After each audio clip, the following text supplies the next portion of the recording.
In the idyllic suburb of Maplewood, Sarah discovers her sister Bella's secret affair with a man named Mike. As whispers spread, Sarah grapples with the fallout, navigating family tensions and the quest for honesty amidst the chaos. Chapter 1: Whispers in the Wind.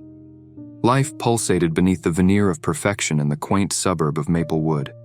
Neighbors exchanged pleasantries over white picket fences, children played in sun-drenched yards, and summer evenings were filled with echoes of laughter.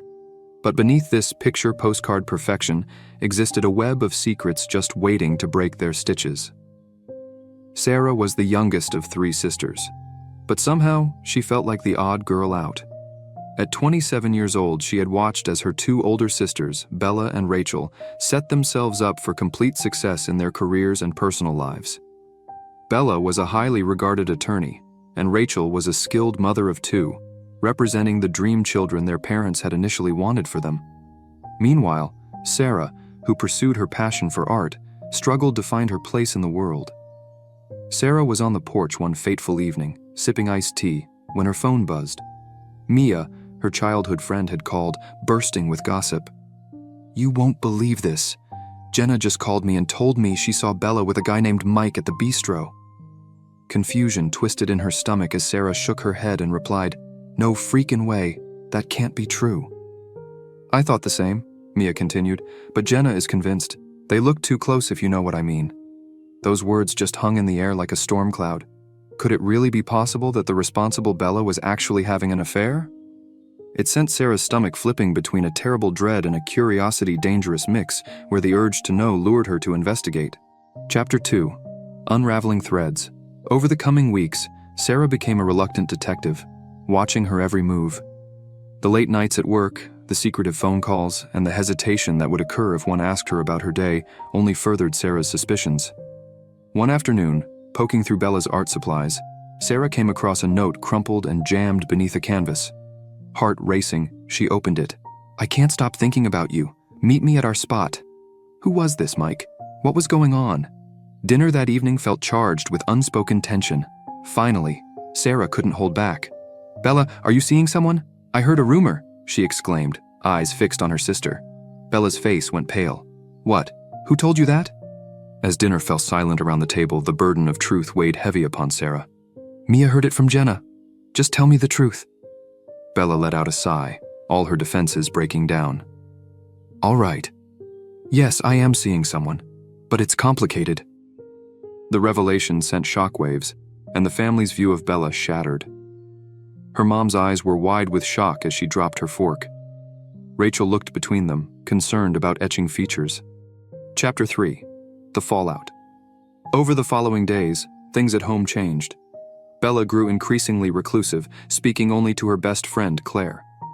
Sarah became acutely protective of her sister as rumors about the incident spread like wildfire through Maplewood. Neighbors sidled up to her, their eyes lighting with fascination. "Did you hear about Bella?"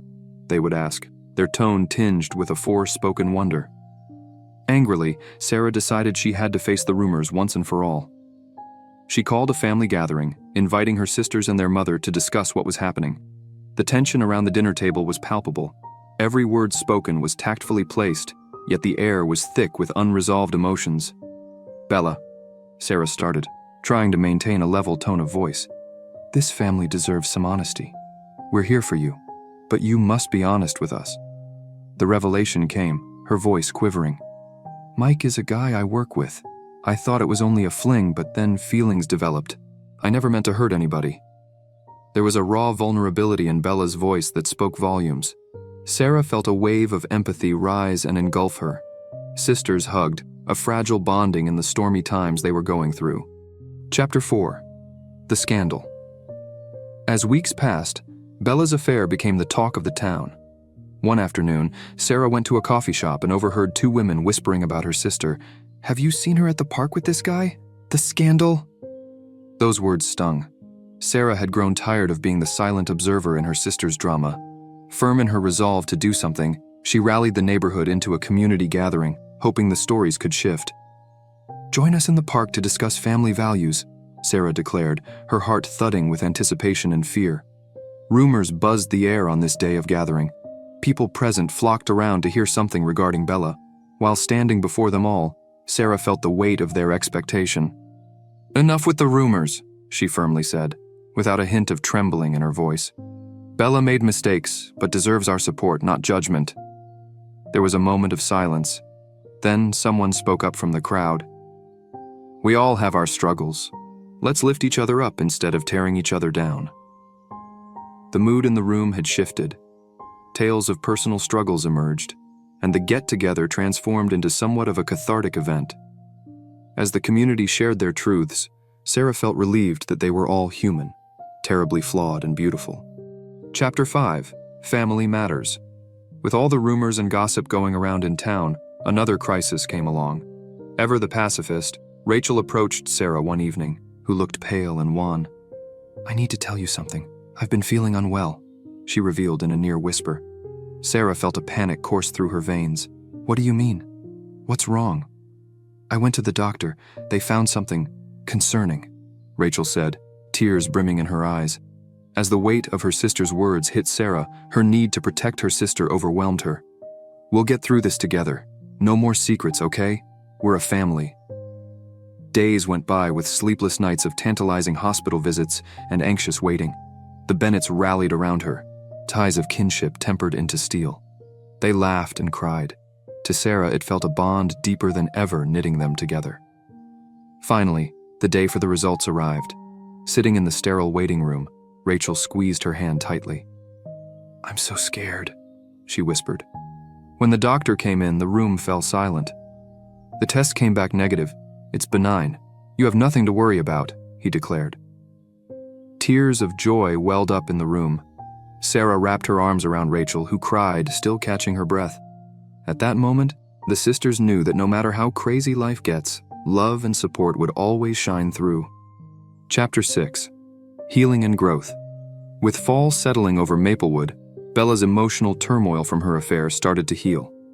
She threw herself into her work, giving much time and attention to her clients and rediscovering her love for art. This inspired Sarah to finally open her own gallery. It became a night of family, creativity, and healing. Guests in attendance walked through the exhibits, and Sarah spoke about what motivated each piece of art. These raw emotions had molded her into the artist she was. Bella organized the event, using her legal expertise to handle the logistics for that evening. As Sarah entered the night of its opening, she felt gratitude. She was surrounded by family and friends and knew they had weathered the storm together. The challenges had only strengthened their bond, and each sister had grown in ways they never imagined. Chapter 7: A New Beginning. Months dragged on, and life at Maplewood regained its former pace. The gossip died away and flowed out in one harmonious accord, in the sense of companionship shared by all within the community. The Bennetts had become an iconic symbol of survival. Neighbors would often go up to them with admiration. One afternoon, filled with warm sunshine, Sarah and Bella strolled through the park to reflect on their experiences. "I never thought we'd pull through that," Bella said, her eyes shining. "Neither did I," Sarah answered as a smile spread. "But we have, and we're here now." The more they spoke, the weight of their past started to dissipate. By now, one could tell that Bella had learned honesty with herself, while Sarah had her strength as an artist and sister.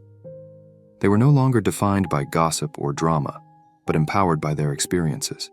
Chapter 8: The Final Revelation. And then, when life finally seemed to get back on its hinges, another surprise was on its heels. One evening, as Sarah was getting ready for her gallery's first anniversary, she called Mia. "You won't believe who's back in town," Mia exclaimed with fangirl excitement. "It's Mike!" Her heart started racing. The very man who had caused so much upheaval is returning. "What? Why now?" she asked, quite rightly bemused. Mia giggled.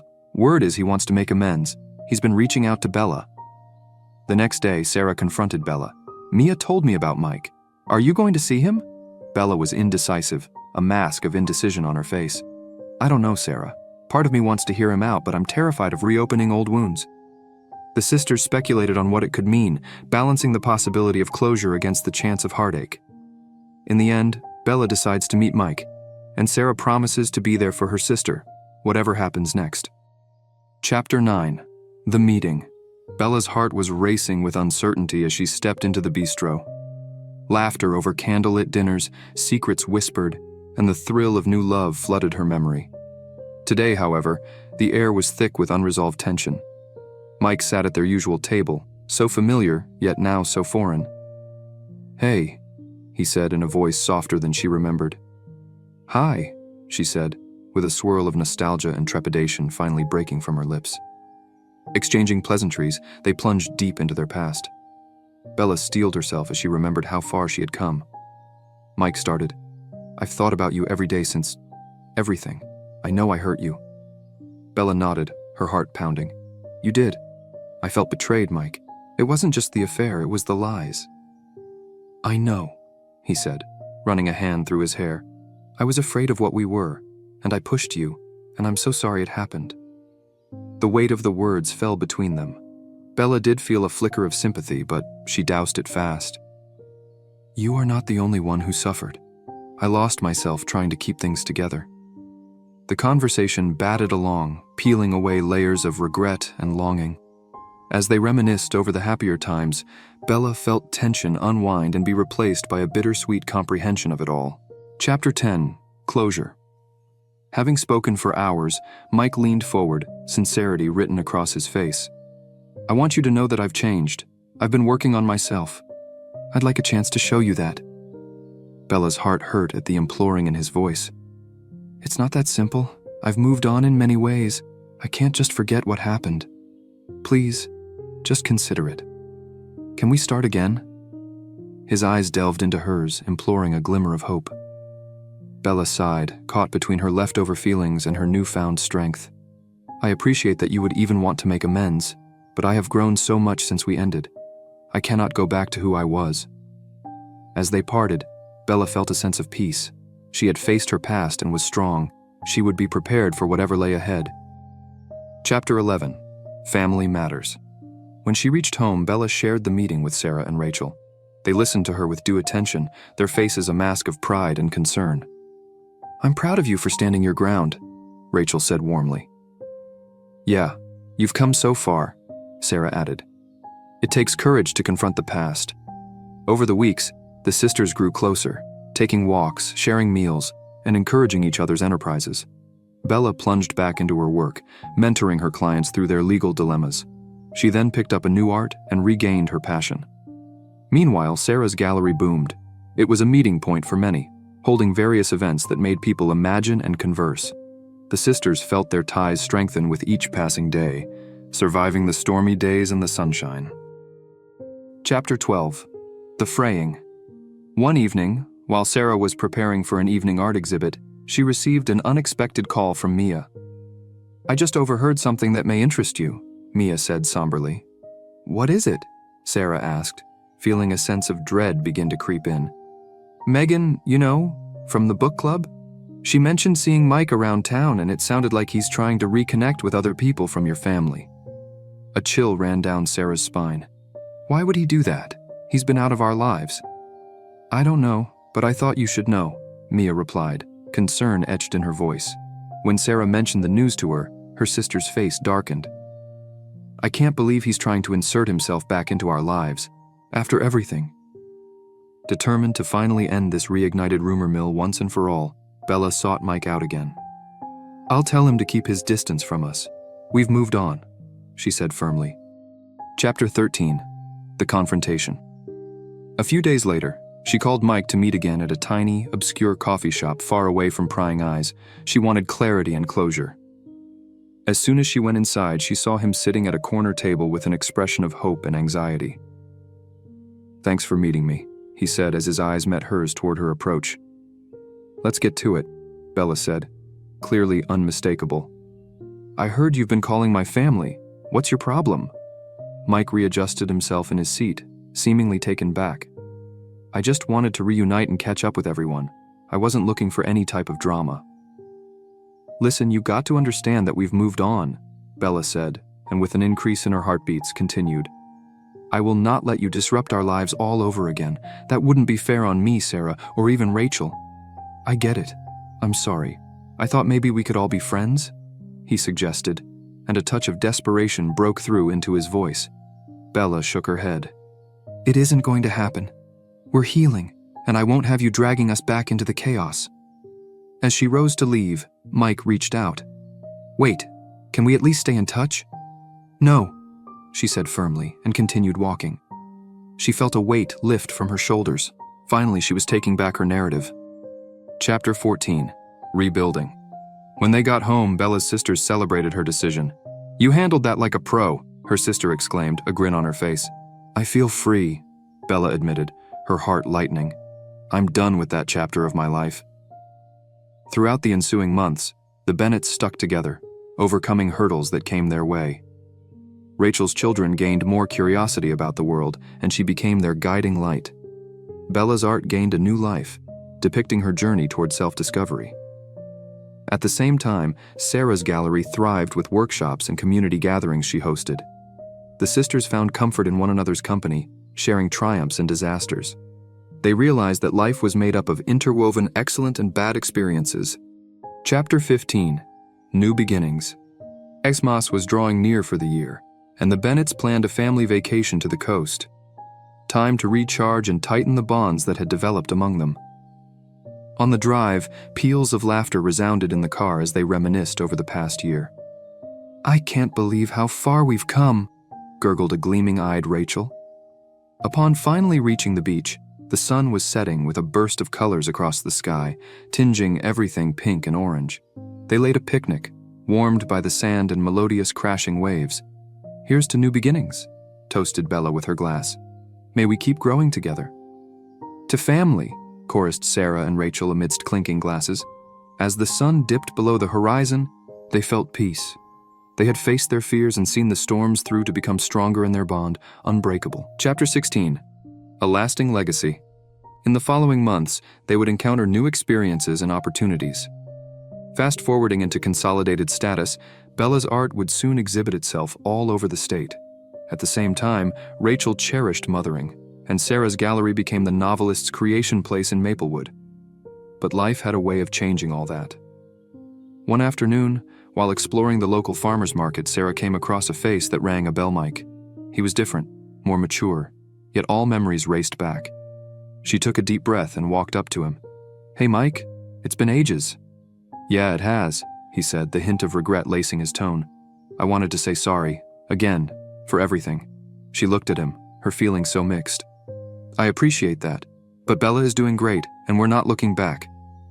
"I know, I'm glad to see you all thriving," he said, an edge of sincerity caught in his voice.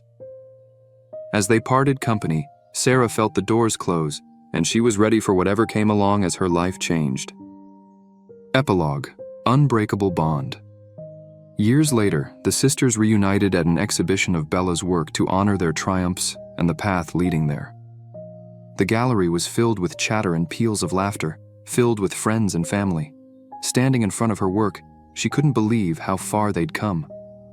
Whispers that seemed to tear them apart at one point in their lives now whispered as proof of their resilience. They were forging a tradition of love and strength together, meant to always give support. The Bennetts were more than just sisters. They were a powerhouse that would last a lifetime, interwoven in the tapestry of life. In the heart of Maplewood, their story continued to inspire, reminding everyone that family was indeed the most special treasure.